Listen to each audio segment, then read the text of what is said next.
friends, welcome back to my channel. Thank you for choosing to learn through online maths school. If you are new to this channel, I say a very big welcome to you because this is a home where maths is made simple. So relax as you go through what we have for today.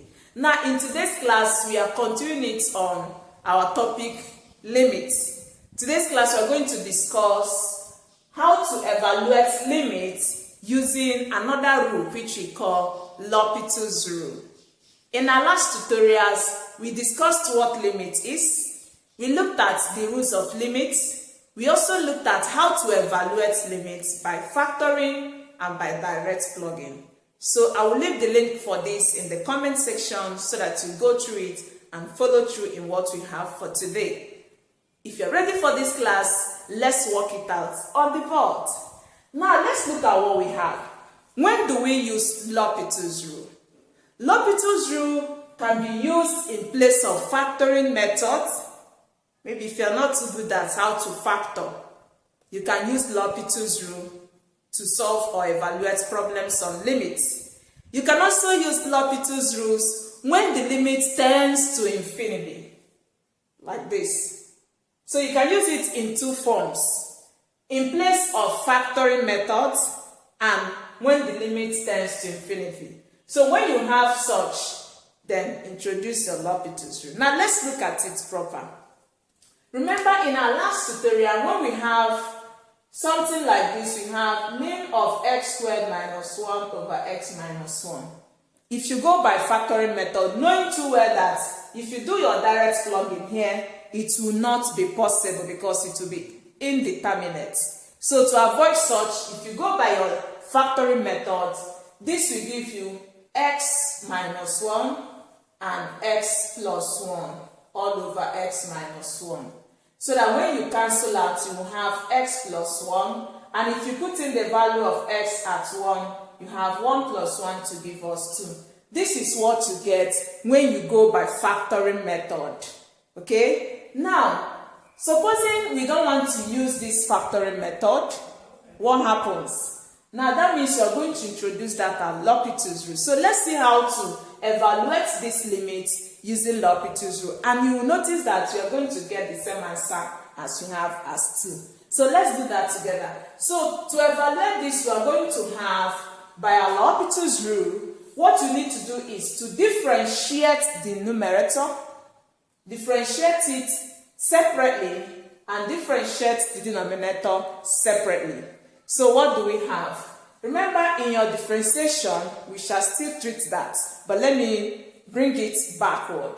If you have x squared minus 1, if you are differentiating, use your differential rule which says if I have x to the power of n, if I'm differentiating it, I will use this n to multiply. So I will have nx, then I will subtract 1 from the power. This is what you have each time you are differentiating. Okay? So let's use this knowledge now to answer this question. So in that case, we are going to have, for x squared minus 1, what are we going to have? Our power here is 2. So we are going to use 2 to multiply. It will give us 2 to the 2x, then subtract 1 from 2, and 2 minus 1 is 1. I hope you got that. Then minus, this one is a constant. So let's add a little variable to that. And if you add a variable to it, it will be x to the power of 0. Because anything to the power of 0 is 1. So we are doing this so that we can easily differentiate. So to differentiate this, we are going to use this 0 to multiply.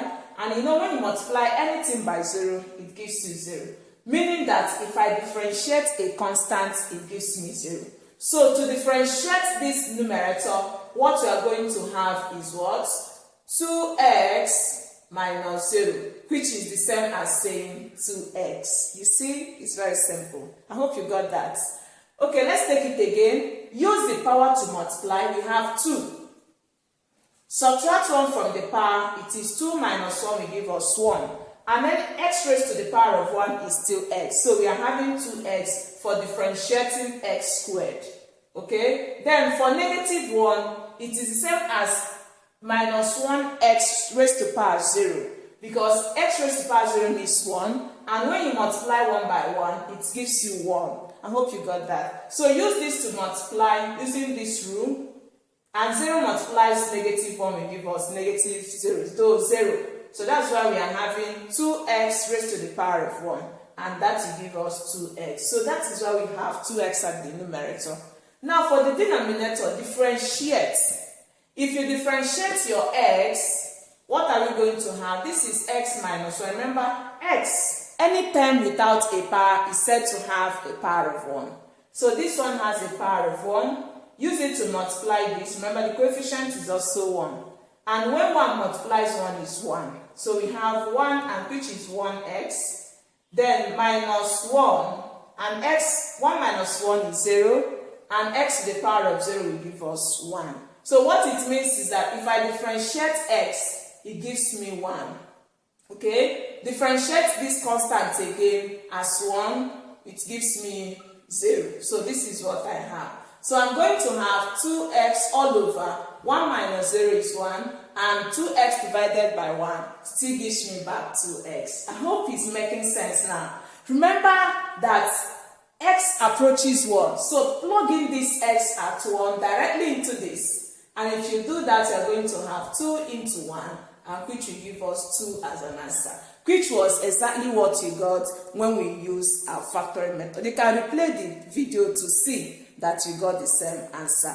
Now that you have watched to this point, it shows that what we are doing really interests you.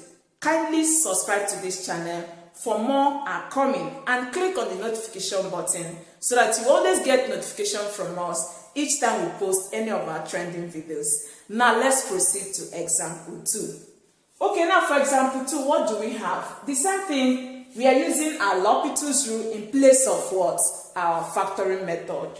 So for example 2, we are going to have, this will give us lim of x power of 2 plus this all over 2x to the power of 2, 5x minus 3, as x approaches negative 3. So what do you do here? Like we said it earlier, let's differentiate this. Remember, our key is that if I'm giving this x to the power of n, if I differentiate it, it is nx raised to the power n minus 1. I hope you remember that. So that is what we're doing here. Differentiate this, we are going to have, use this to multiply. We have 2x. If you subtract 1, 2 minus 1 is 1. And x raised to the power of 1 is that x. Plus, remember this one has 1 already. Use it to multiply 4. We have 4. Subtract 1, and 1 minus 1 will give us 0. And x to the power of 0 is 1. So that when you multiply 1 by 4, it gives you back 4. Meaning if I differentiate 4x, it gives me 4. Then this is that our constant. From what you have done here, each time you differentiate constant, please note it gives you 0. So this 3 is 0. All over, this will give us, use this to multiply, we have 4x, subtract 1, it is 1, and x to the power of 1 is x. Plus, this will give us 5, like we did it here, gave us 4, so this will give us 5. These are some differential tricks, so note it, okay? So we are going to have minus, this is a constant, it is 0. So at this point, we are having 2x plus 4 all over 4x plus 5. Remember, we are working with lim of all this as x approaches negative 3. So at this point, we are going to plug in the value of x directly into this function to have 2 into negative 3 plus 4 all over 4 into negative 3 plus 5. Multiplies this, it gives us negative 6. And that will give us negative 6 plus 4 all over. This will give us negative 12 plus 5. Add this up, it gives us negative 2 all over. Add this up, it gives us negative 7. Okay? So this can cancel out and we are left with 2 over 7 as an answer. I hope it's very, very interesting. Now let's look at this number 3. You will notice that it's different from these two. This one is x is tending to infinity. So what do you do? We don't need to solve it like we did here. So we are going to introduce another rule. still on this L'Hopital's rule. And that says that lim of 1 over x as x approaches infinity is equal to 0. This is our guide. So each time you work with limits approaching infinity, please use this. Okay? This is L'Hopital's rule. Now, let's answer this. Now, how do we use this on this? That is the question. It's very simple. What you need to do is discover the highest term, the highest power in this particular function. Discover the highest power. The highest power is what? This is x to the power of 6. So the degree, this is a function of degree 6. This one is also a function of degree 6. So what we are going to do here is, we are going to divide each of these terms by this highest power of x. Let's do it together. So we're going to have, for that number 3, we are having lim of 3 to x to the power of 6 divided by x to the power of 6. That is the highest degree because this is a degree 6 polynomial. Okay? Likewise, the denominator. So we have minus 7x to the power of 5 over x to the power of 6 plus x all over x to the power of 6 all over 5x to the power of 6 over x to the power of 6 plus 4x to the power of 5 over x to the power of 6 minus 3 over x to the power of 6 as x approaches infinity. We are done solving. Let's finish it up. It's very simple. So let's cancel. If we cancel out here, we are having lim of 3 minus. Now, one thing I want you to note here is the trick is this is 7x to the power of 5 over x to the power of 6. You know, if you reduce this, it will give you 7. You know, this is x power 5. It's just like saying 7 multiplies x into 5 times, then over x into 6 times. Okay? So if you cancel out the 5, you see you are left with 7 over x, which is the same with what you have here. So if this is 1 over x and it is 0, it means that this is 0.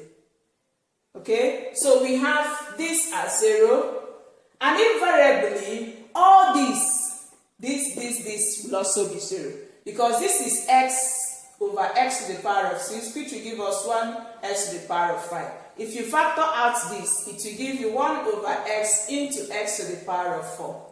These are the same. So if this is already 0, it means that everything should be 0. I hope you got that. You know, this is the same as 1 over x multiplies 1 over x to the power of 4.